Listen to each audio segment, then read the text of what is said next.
Hello everyone, I am Rajvinder Kaur from Next Up IAS Academy. Today we are here with percentage topic. Percentage topic बहुत ही important topic रहता है UPSC and HCS exam के लिए। आप कोई भी competitive exam के last 10 previous year question paper देखेंगे तो उसमें परसेंटेज टॉपिक बहुत इंपॉर्टेंट रहता है, बहुत क्वेश्चंस पूछे जाते हैं परसेंटेज टॉपिक को लेके। तो इसीलिए आज हम परसेंटेज टॉपिक यहाँ पर डिस्कस करने वाले हैं कि परसेंटेज क्या है, कैसे हम परसेंटेज टॉपिक से जो क्वेश्चंस आते हैं उनको हमें कैसे सॉल्व करना है। तो परसेंटेज वैसे तो आप जानते ही होंगे परसेंटेज होता क्या है। परसेंटेज देखिए, a percent is a part is a number of और ratio that can be expressed as fraction of 100। ठीक है, जैसे कि हम ये 100 के लिए वैल्यू निकाली जाती है, जैसे मैंने बोला 20%। ठीक है, अब 20% यानी कि 100 के लिए तो कितना होगा 20, यानी कि परसेंटेज का मतलब होता है पार्ट पर 100। 100 के लिए जो हम वैल्यू निकालते हैं, जैसे कि 20%, अगर हम 100 पर वैल्यू निकाल रहे हैं तो वो होगा 20।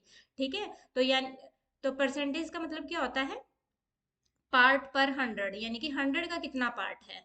ठीक है, अब जैसे कि मैं बोलूं 40/200। अब हमने तो 100 के लिए पढ़ी है वैल्यू, तो हम इसका क्या करेंगे, देखिए 200 को 100 बनाने के लिए हमें यहाँ पर 2 से डिवाइड करना होगा, तो हम 40 को भी 2 से डिवाइड करेंगे तो 20, यानी कि 40/200 देखें तो वो कितना हो जाएगा 20। ठीक है, तो दिस इज फॉर परसेंटेज। और इसका मीनिंग होता है पर 100 और ये इसका सिंबल होता है। और अगर हम फॉर्मूले की बात करें कि परसेंटेज का फॉर्मूला क्या रहता है, वो होता है value upon total value multiply by 100। अगर हमें किसी भी वैल्यू का परसेंटेज निकालना है तो हम क्या निकालेंगे, उसकी टोटल वैल्यू पर निकालते हैं। ठीक है, सपोज हम 500 मार्क्स ले रहे हैं टोटल, और 500 में से हमारे 360 मार्क्स आते हैं, तो हमें उसकी परसेंटेज वैल्यू निकालनी है कितनी होगी। तो आप क्या लेंगे, यहाँ पर देखिए वैल्यू थी आपकी 360 और टोटल वैल्यू है 500। ठीक है, उसकी परसेंटेज निकालनी थी तो आपने 100 से मल्टीप्लाई किया। ठीक है, तो ये रहेगा आपका 72, तो यानी कि 72%। ठीक है, ये होती है परसेंटेज। ऐसे आप फॉर्मूले से वैल्यू की परसेंटेज निकाल सकते हैं। ठीक है, नेक्स्ट बात आती है फ्रैक्शन की। अब देखिए जैसे 50% है, अब आपको 50% को फ्रैक्शन में चेंज करना है। ठीक है, 50% को आपको फ्रैक्शन में चेंज करना है तो 50/100 करेंगे आप, जो कि हो जाएगा आपका 1/2। ठीक है, और 25% करोगे तो 25/100, ये हो जाएगा 1/4। ठीक है, ऐसे ही 12.5% हो जाएगा 1/8। ठीक है, ये वैल्यूज हैं कुछ, जैसे कि आप फ्रैक्शन में कैसे आप इनको कन्वर्ट करोगे तो इनको आप लर्न कर सकते हो यहाँ से। ये देखिए मैंने सारी वैल्यूज लिखी हैं। अब सपोज जैसे कि 16.67% आ जाता है तो स्टूडेंट्स इसमें बड़े कंफ्यूज हो जाएंगे, तो आप वहां से अगर आपको वैल्यू पता होगी तो 1/6 ले सकते हो आप इसको। ठीक है, तो ये वैल्यूज आप लर्न कर सकते हो। ठीक है, जैसे 20% की वैल्यू क्या मतलब फ्रैक्शन क्या होगा इसका 1/5। ठीक है, 6.66% का क्या हो जाएगा 1/15। अगर ये आपको लर्न होंगी पता होंगी तो क्वेश्चन में बहुत हेल्प होगी इसकी। ठीक है, ओके, चलिए नेक्स्ट चलते हैं क्वेश्चन पर। देखिए किस टाइप के क्वेश्चंस पूछे जाते हैं आपके एग्जाम्स में और आपको उनको कैसे सॉल्व करना है, अब ये डिस्कस कर लेते हैं। देखिए फर्स्ट क्वेश्चन जो हमने लिया है ये है, a student has to get 40% marks to pass in an examination. अब देखिए स्टूडेंट को पास होने के लिए 40% मार्क्स चाहिए। ठीक है, 40% मार्क्स चाहिए एक स्टूडेंट को पास होने के लिए। सपोज ही गेट 30 मार्क्स, सपोज उसने के आ गए 30 मार्क्स। ठीक है, और वो फेल हो गया 30 मार्क्स से। ठीक है, then what are the maximum marks in the examination. अब उस एग्जाम में मैक्सिमम मार्क्स कितने हैं वो हमें फाइंड आउट करना है। ठीक है, अब यहाँ पर हम मैक्सिमम मार्क्स मान लेते हैं x, तो यहाँ पर देखिए 40% ऑफ x। ठीक है, ऑफ x, ये हो जाएगा 40% ऑफ x, यानी कि मैक्सिमम मार्क्स है उसका 40% पासिंग मार्क्स है। अब पासिंग मार्क्स कितने हैं, देखिए यहाँ पर 30 मार्क्स तो उसके आ गए और 30 और चाहिए थे उसको पास होने के लिए, तो 60 हो गए ये।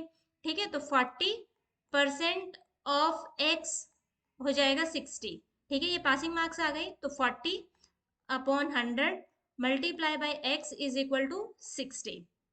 ठीक है, अब यहां से आप x की वैल्यू फाइंड आउट कर सकते हैं, तो ये हो जाएगा आपका। ठीक है,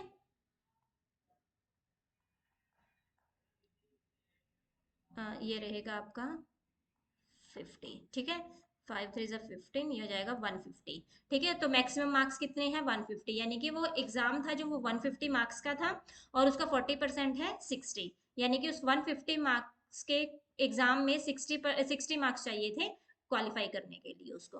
ओके, आई होप ये क्वेश्चन आपको क्लियर हो गया होगा। नेक्स्ट चलते हैं क्वेश्चन पर। A student multiplied a number by 3 by 5 instead of 5/3, यानी कि एक स्टूडेंट को एक नंबर को 5/3 से मल्टीप्लाई करना था और उसने बाय मिस्टेक 3/5 से मल्टीप्लाई कर दिया।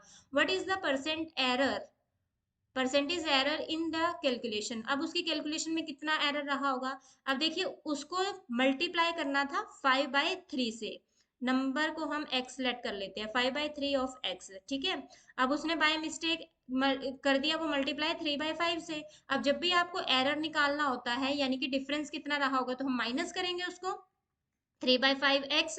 ठीक है, तो यहाँ पर अगर आप इसको सॉल्व करेंगे तो ये आएगा आपके पास 15 और ये हो जाएगा 25x माइनस 9x।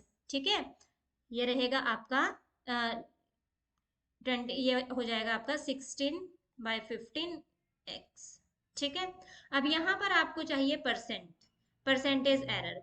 अब एरर मैंने आपको फॉर्मूला बताया था, जो वैल्यू जिस वैल्यू पर आपको निकालना होता है। अब यहाँ पर आपको के पास जो एरर आया है वो है 16x/15 और टोटल कितना है, वो था 5/3x। अब परसेंटेज एरर निकालना है, परसेंटेज के लिए हम यहाँ पर 100 लगाएंगे, तो ये हो जाएगा आपका 16x/15 मल्टीप्लाई बाय 3/5x। ठीक है, x से आप यहाँ पर x को कैंसिल कर सकते हैं, 3 5 जा 15 और आप इसको 100 से मल्टीप्लाई करवाएंगे तो 5 5 जा 25, 25 4 जा 100। ठीक है, और 16 4 जा 64%। This is the correct answer for this question. Okay, I hope ये क्वेश्चन आपको क्लियर हो गया होगा कि कैसे आपको इसको सॉल्व करना है। नेक्स्ट क्वेश्चन की तरफ मूव करते हैं।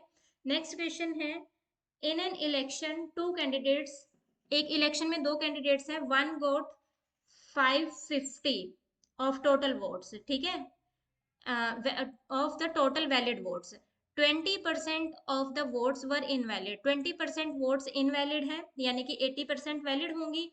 if the total number of votes was 75%, अब total votes थी 75%, सॉरी 7500, और उसमें से 20% तो इनवैलिड है, यानी कि 80% वैलिड रही होंगी। ठीक है, 80% ऑफ हम निकालते हैं 75 का।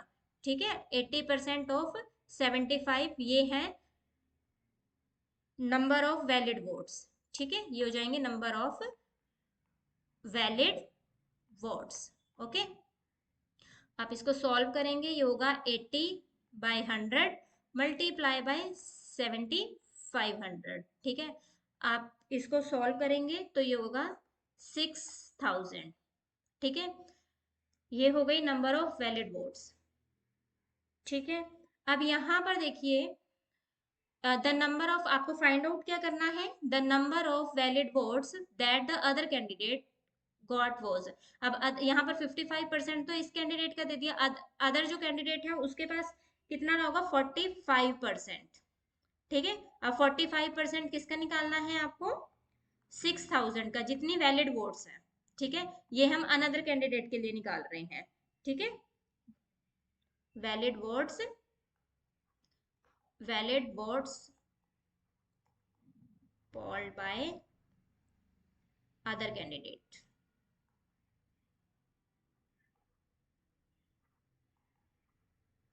ठीक है, अब यहां से आप निकालिए इसका 40%। Okay, multiply by 6000। ठीक है, आप इसको सॉल्व करेंगे तो ये आएगा आपके पास 2700।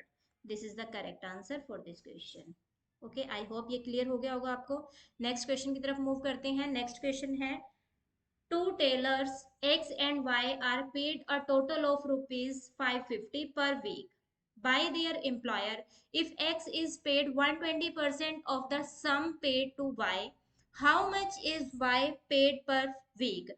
अब यहाँ पर देखिए क्या बात बोली गई है, जो x पे करता है, x is paid 120% of the sum paid to y। तो यहाँ पर हमें पहले y का पता होना चाहिए, तो हम इसको लेट कर लेते हैं। let the sum paid let the sum paid to y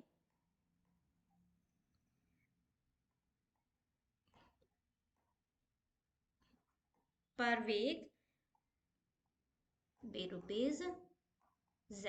ठीक है, ये हमने लेट कर लिया। अब यहाँ पर देखिए, जो y ने पे किया है वो है z, और जो x ने पे किया है वो है 120% ऑफ z। और टोटल कितना है, अब इनका सम करेंगे तो वो कितना हो जाएगा, 550। ठीक है, ये होगा z plus 120/100 multiply by z is equal to 550। ठीक है, ये होगा आपके पास 6, ये हो जाएगा आपके पास z plus 6z/5 is equal to 550। आगे आप सॉल्व करेंगे इसको तो ये हो जाएगा 5z प्लस 6 हो जाएगा 11z/5 इज इक्वल टू 550। अब आप यहाँ से z की वैल्यू निकालेंगे तो ये हो जाएगा 550 मल्टीप्लाई बाय 11 बाय, सॉरी यहाँ पर आएगा 5/11, 11 5 50, ये हो जाएगा 55, और ये हो जाएगा 50 multiply by 5 is equal to 250। ठीक है, this is the correct answer for this question. I hope ये क्वेश्चन भी आपको क्लियर हो गया होगा। नेक्स्ट क्वेश्चन पर मूव करते हैं। नेक्स्ट क्वेश्चन है,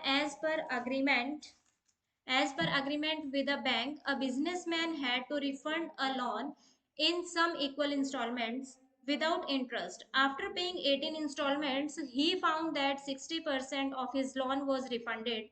How many installments were there in the agreement? अब यहाँ पर देखिए, यहाँ पर हम करते हैं लेट कर लेते हैं यहाँ पर हम इंस्टॉलमेंट्स को। ठीक है, यहाँ पर हम इंस्टॉलमेंट्स को लेट करते हैं। इंस्टॉलमेंट्स को हमने लेट किया, late installment is equal to a. ठीक है, और अमाउंट को हम लेट करते हैं, टोटल अमाउंट जो है वो हो जाएगी m। ठीक है, ये हमने लेट कर लिया, और ये हो जाएगा, देखिए 18 इंस्टॉलमेंट्स है तो ये 18a होगा। ठीक है, और 60% है तो 60/100 m। ठीक है, यहाँ पर हम अमाउंट अपॉन इंस्टॉलमेंट्स निकालेंगे तो ये हो जाएगा 18 मल्टीप्लाई बाय 100/60। ठीक है, तो यहाँ से आ जाएगा 6 3 18, ये हो जाएगा 30 इंस्टॉलमेंट्स इसका करेक्ट आंसर रहेगा। ओके, आई होप ये वीडियो आपके लिए हेल्पफुल रही होगी। अगर आपके लिए ये वीडियो हेल्पफुल रही हो तो वीडियो को लाइक करिए, चैनल को सब्सक्राइब कर लीजिए और शेयर करिए। Thank you for watching.